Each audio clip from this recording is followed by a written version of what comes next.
まずは階段を3つ降りたら、まずここを濡らしてください。頭も。ここを濡らすことによって、今から、冷たさ、大体今が8度ぐらい。8度今ちょっと体を濡らして、滝に入っていただきますね。頑張ります。はい、お願いします。やばいですこれ。いきまーす。わあ。す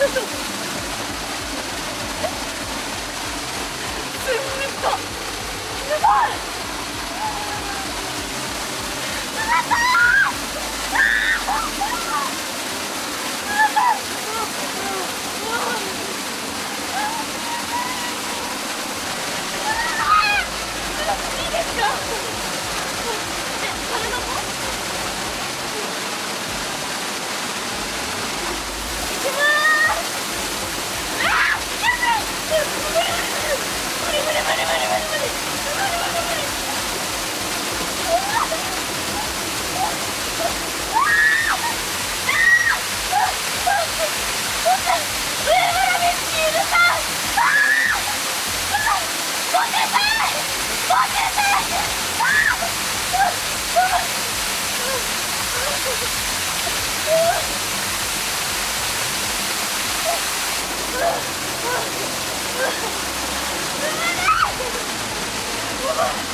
温度消えないです。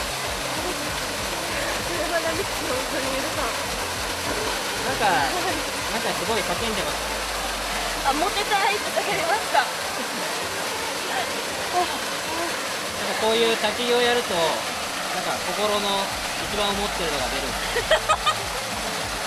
やっぱ一番持ってるのかもしれないですね。寒い。はい、OK。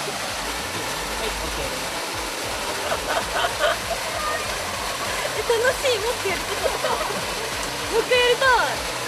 なんか本当に本格的なやつやりたい。塩巻いて。本当はちょっと美味しいと思ってます。いや、正直滝行したかったんで嬉しいんですけど、顔が多分とんでもなくブサイクだったと思うんで、そこがちょっと怖いです。結構水も滴っていい感じの。あ、本当ですか？絶対嘘だもん。やばい。本当に。でもちょっと美味しいでありがとうございます。寒い。本当にみんな体験してほしいです、この寒さ。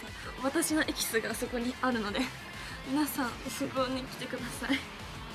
お願いします。寒い。めちゃめちゃです。大丈夫ですか？